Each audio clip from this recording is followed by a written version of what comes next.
ನಮಸ್ಕಾರ boss, welcome back to Sagar stories. ಮಗ comparison Will Jacks and ಜಾಕೋ ಬೆದಲ್ದು ಕಂಪಾರಿಷನ್ ಯಾವ ರೇಂಜಿಗೆ ನಡೀತಾ ಇದೆ ಅಂತ ಅಂದರೆ, ಇದು ಬರೀ RCB ಆ್ಯಂಗಲ್, ಬರೀ IPL ಆ್ಯಂಗಲಲ್ಲಿ ಮಾತ್ರ ನಡೀತಿಲ್ಲ, ಇಂಟರ್ನ್ಯಾಷನಲ್ ಆ್ಯಂಗಲ್ ಕೂಡ ನಡೀತಾ ಇದೆ. ಯಾಕಂತಂದರೆ ವಿಲ್ ಜಾಕ್ಸ್ಗಿಂತ ಜಾಸ್ತಿ ಪ್ರಿಫರೆನ್ಸ್ನ ಕೊಟ್ಟಿರೋದು ರೀಸೆಂಟಾಗಿ ಇಂಗ್ಲೆಂಡ್ ಕ್ರಿಕೆಟ್ ಬೋರ್ಡ್ ಅವರು ಅದು ಜಾಕೋ ಬೆದಲ್ ಅವ್ರಿಗೆ ಸೆಂಟ್ರಲ್ ಕಾಂಟ್ರಾಕ್ಟಿಗೆ ಆ್ಯಡ್ ಆನ್ ಮಾಡ್ಕೊತಾರೆ, ಟೆಸ್ಟಲ್ಲಿ ಡೆಬ್ಯೂ ಮಾಡಿಸ್ತಾರೆ.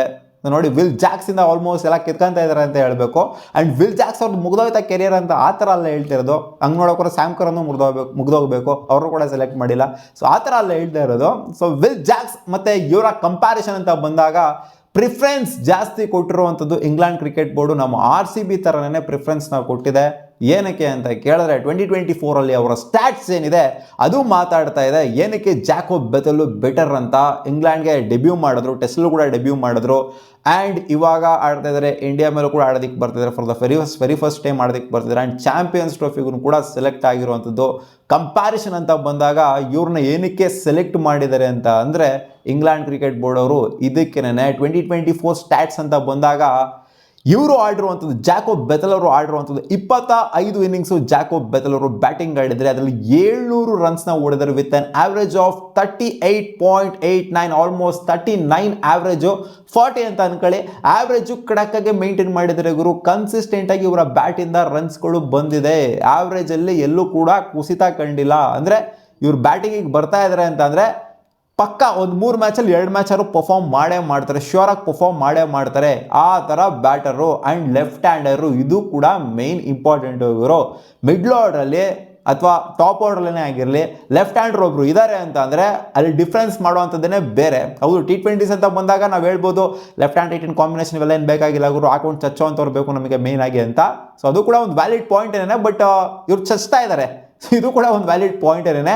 ವಿಲ್ ಜಾಕ್ಸ್ ಕಂಪ್ಯಾರಿಸನ್ಗೆ ಅಂತ ಬಂದಾಗ 2024 ಆಡಿರೋದು ವಿಲ್ ಜಾಕ್ಸು 45 ಇನ್ನಿಂಗ್ಸ್ ಇವರು ಬ್ಯಾಟಿಂಗ್ನ ಆಡಿದ್ದಾರೆ, 1119 ರನ್ನ ಹೊಡೆದಿದ್ದಾರೆ. ರನ್ಸ್ ವಿಚಾರದಲ್ಲಿ ಒಬ್ವಿಯಸ್ಲಿ ಜಾಸ್ತಿ ಹೊಡೆದಿರೋದು ವಿಲ್ ಜಾಕ್ಸೇನೆ. ನಂಬರ್ ಆಫ್ ಮ್ಯಾಚಸ್ ವಿಚಾರಕ್ಕೆ ಬಂತು ಅಂದ್ರೂ ಕೂಡ ಜಾಸ್ತಿ ಆಡಿರೋದು ವಿಲ್ ಜಾಕ್ಸೇನೆ, 45 ಇನ್ನಿಂಗ್ಸು. ಇವ್ರು ಆಡಿರೋದು 25 ಇನ್ನಿಂಗ್ಸು. 25 ಇನ್ನಿಂಗ್ಸಲ್ಲಿ ಇವರು 700 ರನ್ನ ಹೊಡೆದಿದ್ದಾರೆ.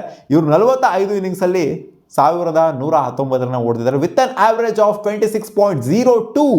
ಆವ್ರೇಜ್ ವಿಚಾರಕ್ಕೆ ಬಂತು ಅಂತಂದರೆ ವಿಲ್ ಜಾಕ್ಸ್ ಇಲ್ಲಿ ಹಿಂದೆ ಉಳ್ಕೊತಾರೆ.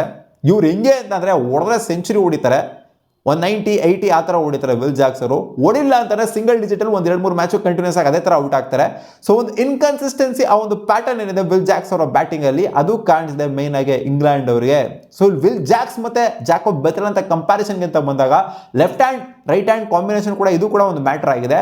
ಜೊತೆಗೆ ಆವ್ರೇಜ್ ವಿಚಾರಕ್ಕೆ ಬಂತು ಅಂದ್ರೂ ಕೂಡ ಇಲ್ಲೂ ಕೂಡ ಮ್ಯಾಟ್ರ್ ಆಗಿದೆ. ಆ್ಯಂಡ್ ಪ್ಯಾಟರ್ನ ತೊಗೊಂಡು ನೋಡ್ತು ಅಂದಾಗ ವಿಲ್ ಜಾಕ್ಸ್ ಹೊಡೆದ್ರೆ ಹ್ಯೂಜ್ ಸ್ಕೋರ್ನ ಹೊಡಿತಾರೆ, ಇಲ್ಲ ಅಂತಂದರೆ ಕಚ್ಕೊಂತಾರೆ. ಸೊ ಇದು ಕೂಡ ಒಂದು ಮ್ಯಾಟ್ರ್ ಆಗಿದೆ.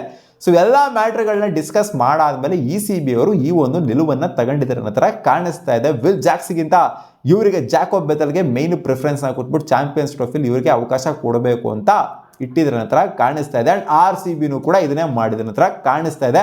ಬಟ್ RCB ಕಳಪೆಯಾಗಿ ಪರ್ಫಾರ್ಮ್ ಮಾಡಿದ್ರ, ಅಜೀಬಾಗಿ ಆಡಿದ್ರ ಅಂತ ಕೇಳಿದ್ರೆ ಇಲ್ಲ, RCB ಚೆನ್ನಾಗಿನೇ ಪರ್ಫಾರ್ಮ್ ಮಾಡಿದ್ರು. ಬಟ್ ಎಂಟೈರ್ ಸ್ಟ್ಯಾಟ್ಸ್ ಅಂತ ತೊಗೊಂಡು ನೋಡ್ತು ಅಂತ ಅಂದಾಗ ವಿಲ್ ಜಾಕ್ಸ್ ಮತ್ತು ಜಾಕೋ ಬೆದಲ್ ಅವರ ಕಂಪ್ಯಾರಿಸನಲ್ಲಿ ಲೆಫ್ಟ್ ಹ್ಯಾಂಡ್ ಕೂಡ ಇದು ಸಿಕ್ಕಾಪಟ್ಟೆ ಮ್ಯಾಟ್ರ್ ಆಗಿದೆ. ನಮ್ಮ RCBಗೂ ಅಷ್ಟೇ, ಜೊತೆಗೆ ಇಂಗ್ಲೆಂಡ್ ಕ್ರಿಕೆಟ್ ಬೋರ್ಡ್ಗೂ ಕೂಡ ಅಷ್ಟೇ. ಲೆಫ್ಟ್ ಹ್ಯಾಂಡರು ಒಬ್ಬರು ಮಿಡ್ಲ್ ಆರ್ಡ್ರೋ ಅಥವಾ ಟಾಪ್ ಆರ್ಡ್ರೋ ಬಂತು ಅಂತಂದರೆ ಡಿಫ್ರೆನ್ಸ್ ಖಂಡಿತ ಮಾಡ್ತಾರೆ. ಯಾಕಂದರೆ ರೈಟ್ ಹ್ಯಾಂಡರೇ ಸಿಕ್ಕಾಪಟ್ಟೆ ಜನ ಇರ್ತಾರೆ, ಇದರಲ್ಲಿ ಲೆಫ್ಟ್ ಹ್ಯಾಂಡರ್ ಬಂತು ಅಂತಂದರೆ ಡಿಫ್ರೆನ್ಸ್ ಮಾಡ್ಬೋದು, ಸ್ವಲ್ಪ ಅಪೋನೆಂಟ್ ಮೇಲೆ ಪ್ರೆಷರ್ ಹಾಕ್ಬೋದು ಅನ್ನೋ ಒಂದು ಥಾಟ್ ಪ್ರೊಸೆಸ್ ಕೂಡ ಇರಬಹುದು.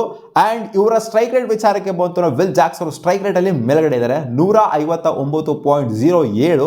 ಇವ್ರದ್ದು ಜಾಕೋ ಬೆದಲ್ ಅವ್ರದ್ದು 151.18 ಆವ್ರೇಜ್ ಸ್ಟ್ರೈಕ್ ರೇಟ್ನ ತೊಗೊಂತು ಅಂದರೆ 151 ಆ್ಯಂಡ್ 159 ಏನು ಅಂತ ಹೆವಿ ಡಿಫ್ರೆನ್ಸ್ ಏನಲ್ಲ. ಒಟ್ನಲ್ಲಿ ಸ್ಟ್ರೈಕ್ ರೇಟ್ ವಿಚಾರಕ್ಕೆ ಬಂತು ಅಂದರೆ ಜಾಕೋ ಬೆದಲ್ನ ಸ್ವಲ್ಪ ಹಿಂದೆ ಇಡ್ತಾರೆ, ವಿಲ್ ಜಾಕ್ಸ್ ಸ್ವಲ್ಪ ಮುಂದೆ ಬರ್ತಾರೆ.